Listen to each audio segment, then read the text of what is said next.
నమస్తే, welcome to our channel. AP మాజీ ముఖ్యమంత్రి వైసీపీ అధినేత జగన్మోహన్ రెడ్డి పులివెందుల డీఎస్పీ పై అయితే ఘాటు వ్యాఖ్యలు చేశారు. పులివెందులలో పర్యటించిన ఆయన మాట్లాడుతూ 2 లేదా 4 నెలల్లో అయితే ప్రభుత్వం మారిపోవచ్చు, తర్వాత మీ కథ ఎలా ఉంటుందో చూసుకోండి అంటూ ఆయన హెచ్చరించినట్లు తెలుస్తుంది. మరి నిజంగా ప్రభుత్వం మారే అవకాశం ఉంటుందా? ఆయన అసలు ఎందుకు హెచ్చరించారో తెలుసుకునే ప్రయత్నం చేద్దాం.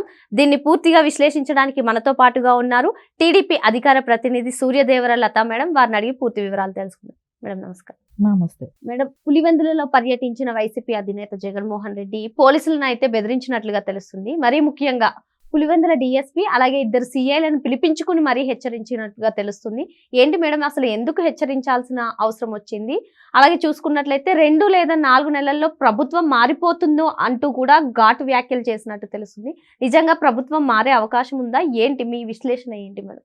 ఇక్కడ ఎందుకోసం వచ్చాడు పులివెందులకి? వచ్చింది అభిషేక్ రెడ్డి చనిపోయాడు కాబట్టి అతనికి ఫ్యూనల్ కోసం దానికోసం వచ్చాడు. అక్కడికి వచ్చిన తర్వాత అక్కడ అందరితో కూడా కలుస్తూ ఆయన ఎంత సంతోషంగా ఉన్నాడో చూసాం. ఎందుకంటే ఒక్కొక్క వికెట్ ఎలాగైతే ఉన్నారో వాళ్ళకి అది తెలుస్తుంది.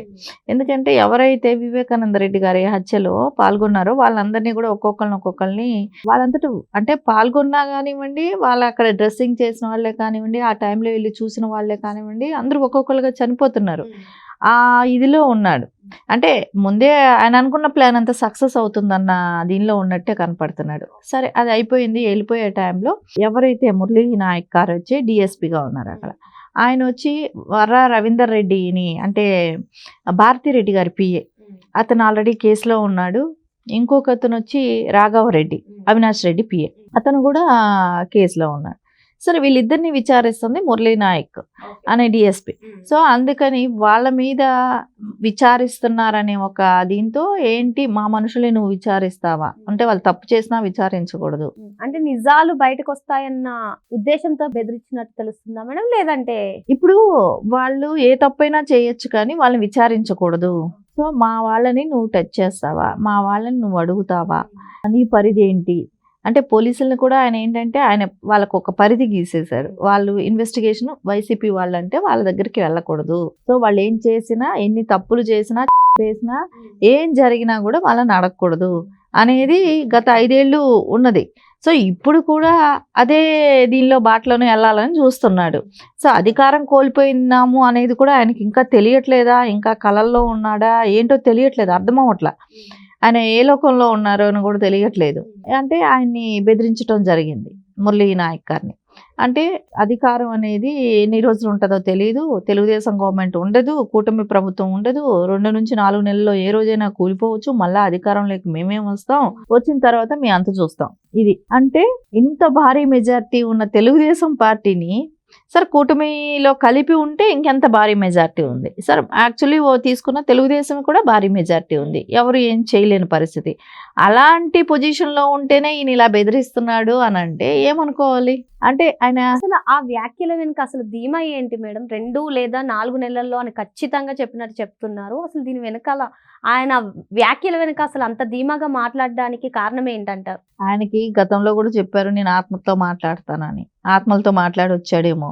సో ఆత్మలు ఏమన్నా అలాంటి సజెషన్ ఇచ్చాయేమో, ఎందుకు మేము చేస్తాం కదా పోతాయిలే అని చెప్పి గవర్నమెంట్ పోద్దులే అన్నట్టు ఉన్నారు.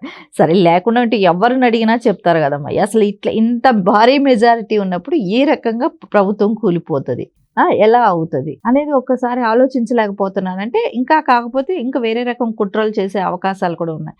అంటే మనుషులని ఏ రకంగా అంటే ఆయన అధికారం కోసం సొంత బాబాయినే లేపేసిన వాళ్ళు ఇంకా వేరే రకమైన ఆలోచనలు కూడా చేసే అవకాశం కూడా ఉంటుంది. కానీ ఇప్పుడే గవర్నమెంట్ కూడా చాలా సీరియస్గా ఉండాలి.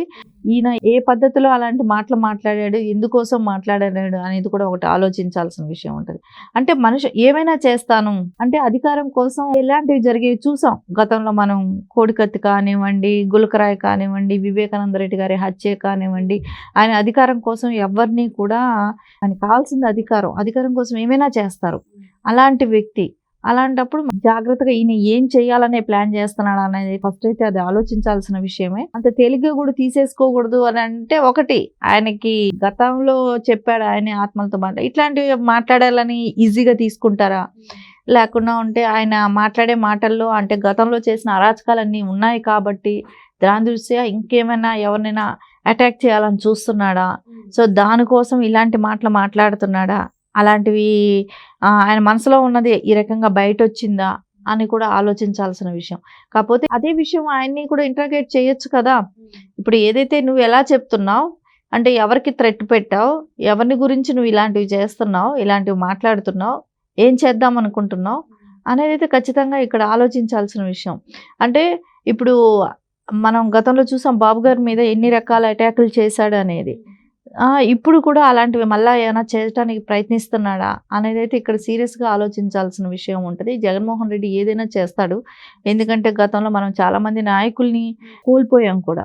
సో అలాంటి ఛాన్స్ ఇవ్వకుండా గట్టిగా అయితే దీని ప్రజలందరికీ కూడా ఇలాంటి మాటలు మాట్లాడుతున్నాడు అని అంటే ఏ రకంగా ఇతను ఆలోచన తీవ్రంగా ఉంది, అధికారం కోసం, అధికారం కోల్పోయేటప్పటికి ఏదైనా చేయటానికి సంసిద్ధుడుగా ఉన్నాడా అనే ఆలోచన అయితే ఇక్కడ వస్తుంది. కాబట్టి ఖచ్చితంగా దాని మీద ఆయన మాట్లాడిన మాటలకి ఎంక్వైరీ అయితే చేయాల్సిన అవసరం ఉంది ఇక్కడ.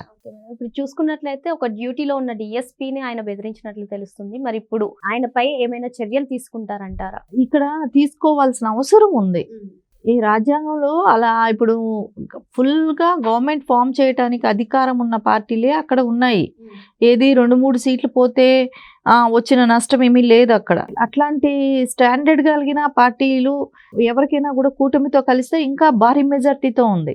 అలాంటప్పుడు ఇలాంటి మాటలు మాట్లాడుతున్నాడు అంటే ఆయన ఏం చేయాలనుకుంటున్నాడు. అందుకని ఏది ఈజీగా తీసుకోకూడదు, ఆయన్నే ఎంక్వైరీకి పిలవాలి, ఎందుకు మాట్లాడాడు అనేది అడగాలి, ఈ రకంగా ఎందుకు ప్రచారం చేస్తున్నాడు, ఏం చేద్దాం అనుకుంటున్నాడు, ఎవరికి ఏ హాని తలపెట్టాలనుకుంటున్నాడు అనేది కూడా ఇక్కడ మనం ఆలోచించాల్సిన విషయం. మరి జగన్మోహన్ రెడ్డి చేసిన వ్యాఖ్యల వెనకైతే కుట్ర ఉందని చెప్పి మేడం అనుమానం వ్యక్తం చేస్తున్నారు. మరో అంశంతో మళ్ళీ కలుద్దాం. Thank you madam.